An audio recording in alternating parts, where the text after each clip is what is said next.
Now the explanation of a back elbow strike. All right, what I'm going to do with a back elbow strike is I'm going to line these up about with the center of my chest. They can be a little higher, a little lower. Everybody's different. But since I'm going to be moving this way, I have to ask my board holders to switch their feet. Otherwise, I'm going to be stepping right into their feet. It's a good idea to always check your board holders to make sure you're not going to be stepping on their toes when you're breathing. Okay.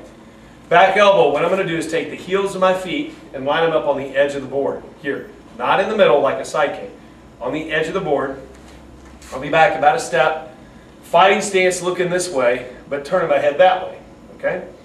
Now I'm going to step with my left foot. Now notice there's that hip rotation again. This is the same for the step side kick, spin side kick, this hip movement.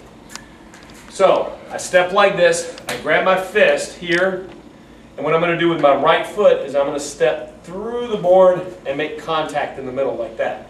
Now when I make contact, notice my elbow and shoulder they're flush.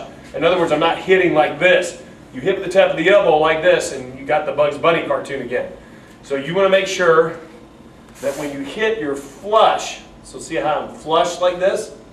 And my hand is right here, making contact. I end up driving through the board and I'll end up back here somewhere.